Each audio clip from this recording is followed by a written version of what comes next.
जेके media देख रहे सभी दर्शकों को जय माता दी। मैं हूं आशीष शर्मा और हम आपको बता दें इस समय हमारे साथ मौजूद है अंकुर शर्मा जी, जो एकजुट पार्टी के प्रेसिडेंट है और कहीं ना कहीं बारीदार संघर्ष कमेटी के एडवोकेट भी हैं। जानेंगे इनसे बारीदार जो संघर्ष कमेटी है, जो इनका केस लड़ रहे हैं, उनका क्या प्रोग्रेस है। अंकुर शर्मा जी, सबसे पहले जेके मीडिया में स्वागत है और जय माता दी। जय माता दी।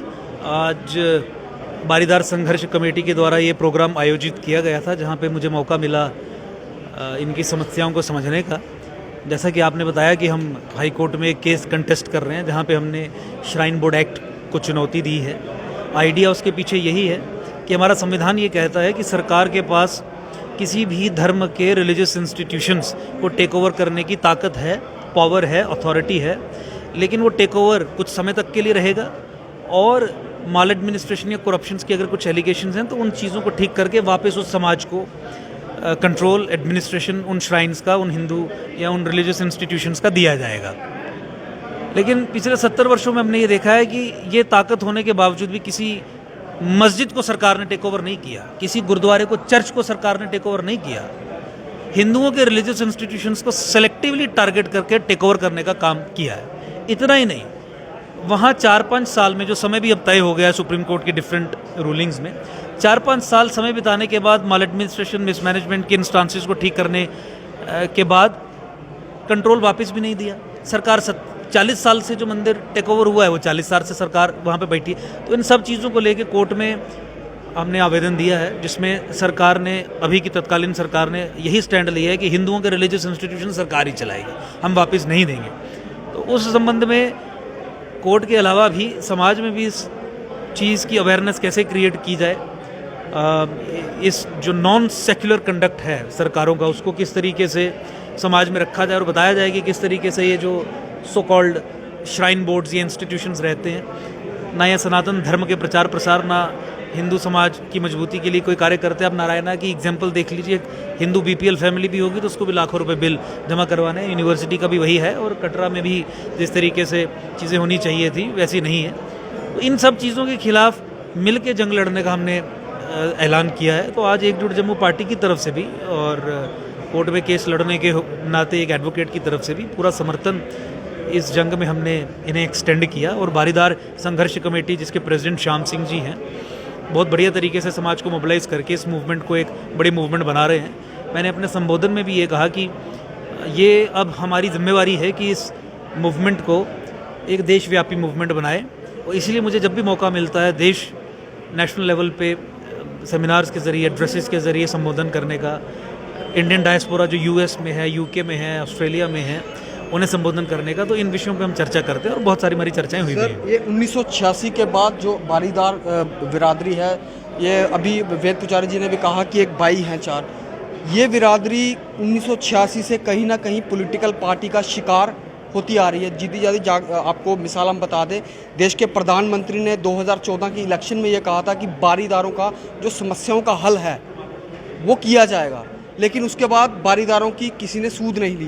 तो क्या लगता है कि आने वाले टाइम भी ये पॉलिटिकल पार्टी का शिकार तो नहीं होगा? देखिए, इतना ही नहीं, मुझे लगता है कि बारीदार कम्युनिटी अब इन चीज़ों को समझ रही है कि किस तरीके से उनके साथ सक्सेसिव गवर्नमेंट्स ने धोखा ही किया है। 2014 की आप प्रधानमंत्री की स्टेटमेंट बता रहे हैं, जहां कैटेगोरिकली उन्होंने कहा था कि बारीदारों की इन समस्याओं का निवारण करेंगे। लेकिन आप दूसरी जगह देखिए कि कोर्ट में एफिडेविट फाइल करके ये कहते हैं कि नहीं, हिंदुओं को माता वैष्णो देवी श्राइन का कंट्रोल वापस नहीं मिलेगा, इसको सरकार ही अपने जेब में रख के इसे आगे चलाएगी। और जिस तरीके से चला रही है वो भी आपके सामने ही है। तो जहाँ तक पॉलिटिकल पार्टीज़ का शिकार होने की बात की, वो आपकी बात बिल्कुल सही है।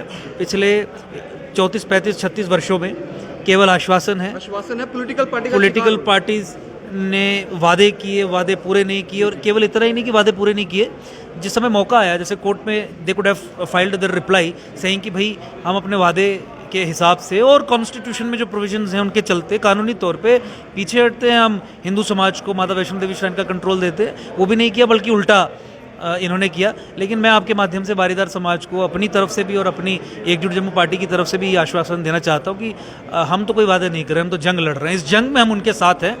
कब विक्ट्री होगी, कब विजय होगी, वो मायने नहीं रखता, लेकिन बढ़िया तरीके से जंग लड़ना, पूरे ज़ोर से जंग लड़ना, वो इम्पॉर्टेंट है। वो हम लड़ रहे हैं, वो हम लड़ते रहेंगे। और मुझे लगता है कि पूरे सनातन समाज को भी इस जंग में शामिल होना चाहिए और सरकार पे इतना दबाव बना देना चाहिए कि ये जो selective takeovers Hindu institutions के सरकार करती है उससे बाज आए। हिंदुओं के मंदिर हिंदुओं के कंट्रोल में होने चाहिए, वैसे ही जैसे मस्जिदें मुसलमानों के पास हैं, गुरुद्वारे सिखों के पास हैं और चर्चें क्रिश्चियंस के पास हैं। ये जो बारीदारों का मसला है, क्या लगता है कोर्ट में कब तक फाइनल हो जाएगा? नहीं, देखिए ये बहुत एडवांस स्टेजेस में पहुंच चुका है। इनफैक्ट 90% तो पूरी कार्रवाई हो चुकी है। हमने केस फाइल किया था अगस्त 2020 में और उसके बाद कुछ समय के बाद सरकार ने भी अपना जवाब दाखिल कर दिया। अब उस जवाब को लेके कोर्ट में बहस होगी। 27 जून 2022 नेक्स्ट डेट ऑफ हियरिंग तय हुई है। हाँ, लेकिन ये ज़रूरी नहीं है कि 27 जून को फैसला आ जाएगा। फैसला तब आएगा जब कोर्ट में नंबर रीच होगा, दोनों पक्ष बहस करेंगे, जज साहब सुनेंगे और इसमें लंबी सुनवाई भी हो सकती है क्योंकि कॉन्स्टिट्यूशनल इश्यूज इन्वॉल्व हैं। आर्टिकल 25 और 26 की व्याख्या इन्वॉल्व है। बारीदार समाज रिलीजियस डिनोमिनेशन संप्रदाय संविधान के हिसाब से क्वालिफाई करता है नहीं करता है, वो इश्यूज इन्वॉल्व है। एक एग्जॉस्टिव आर्ग्यूमेंट्स इस केस में होंगे। तो लेकिन इमीडिएटली मैं ये कह सकता हूँ कि 27 जून को हम अपनी तरफ से पूरा तैयार हैं कि इस केस में बहस हो और फैसला है। और मुझे पूरा यकीन है, एंड यकीन जो मेरा है that is based upon my legal understanding of the issue. संवैधानिक तरीके से, हर तरीके से आई एम फुल्ली कन्विंस्ड कि सरकार के पास कोई अख्तियार नहीं है माता वैष्णो देवी श्राइन के एडमिनिस्ट्रेशन, कंट्रोल और मैनेजमेंट को अपने हाथ में रखने का। हिंदू समाज को वापस देना ही पड़ेगा सरकार। सर, मेरा आखिरी सवाल रहेगा, श्राइन बोर्ड जिस तरीके से श्राइन बोर्ड में धांधलियाँ चल रही है, जैसे कि आपको पता है कि स्टैम्पेड और बैकडोर एंट्री, तो कोई फेयर इंक्वायरी अभी तक नहीं होती है और उनके अधिकारी को उच्च अधिकारी की पोस्ट दे दी जाती है। 12 लोगों की मृत्यु यहाँ पर नया साल चढ़ने पर हुई थी, तो क्या कहेंगे इसके बारे में? कोई फेयर इंक्वायरी होनी चाहिए। मैं केवल इतना ही कहूँगा कि ये बहुत दुर्भाग्यपूर्ण है कि इतना बड़ा इंसिडेंट हो जाता है और कोई अकाउंटेबिलिटी फिक्स नहीं की जाती। समाज की आंखों में धूल झोंकने के लिए एक कमेटी कॉन्स्टिट्यूट कर दी जाती है, लेकिन वो कमेटी क्या काम कर रही है, क्या प्रोग्रेस कर रही है, वो नहीं बताया जाता। ओवरऑल कंडक्ट आप सरकार का देखेंगे तो इस इंसिडेंट को लेके कवर अप करने का ही रहा है। मुझे लगता है ये एक मैन्युफैक्चर्ड स्टैम्पीड था, मिसमैनेजमेंट के कारण ये स्टैम्पीड हुआ। इसमें culpable homicide not amounting to murder, इस तरीके की धाराएं और भी अगर स्ट्रिक्ट धाराएं इन्वेस्टिगेशन के बाद अगर हो सकती हैं तो उनमें मामला दर्ज होकर मामला आगे बढ़ना चाहिए। इसकी उच्च स्तरीय जांच की आवश्यकता है। मुझे लगता है कि एक जुडिशियल कमीशन प्रोबेबली सेटअप हो सकती है। कोई रिटायर्ड सुप्रीम कोर्ट जज, रिटायर्ड कोई हाई कोर्ट जज ऑफ इम्पेकेबल इंटीग्रिटी, उन्हें अध्यक्ष बना के इसे आगे बढ़ाना चाहिए, क्योंकि ये इंसिडेंट्स रिपीट ना हो। इसके लिए ये बहुत इम्पोर्टेंट है कि जो दोषी हैं ऐसे इंसिडेंट्स होने के, उन्हें सज़ा मिले। Therefore it is very important. मुझे लगता है कि सरकार कवर अप कर रही है, सरकार छुपा रही है, सरकार बचाने का काम कर रही है, जिससे सरकार के ओवरऑल कंडक्ट पे भी बहुत सवालिया चिन्ह उठते हैं कि क्या ऐसा श्राइन बोर्ड करता है कि आप इस तरीके की हत्याओं पे भी पर्दा डालने का काम शुरू कर देते हैं।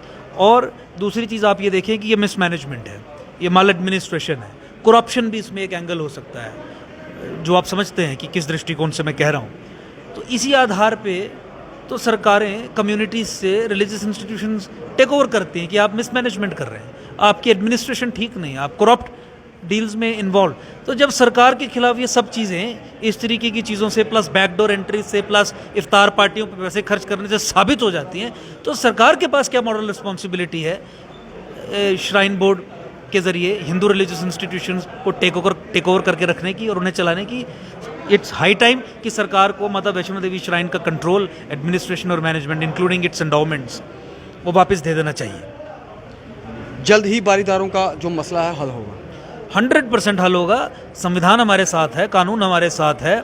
4, 5, 6 साल तक 1986 के बाद तब तक सरकार इसका मैनेजमेंट ले सकती थी, कंट्रोल ले सकती थी। सुप्रीम कोर्ट ने अपनी तमाम जजमेंट्स में ये चीज़ बार बार कही है। 50s की जजमेंट हो, अभी पद्मनाभा टेम्पल जजमेंट हो, आपने देखा केरला में भी टेम्पल को सरकार के चंगुल से छुड़ा के कोर्ट ने जो वो कम्युनिटी थी जिसने वो मंदिर स्थापित किया था उसे वापस दिया, हिंदुओं को वापस दिया। तो कानून बिल्कुल हमारे साथ है।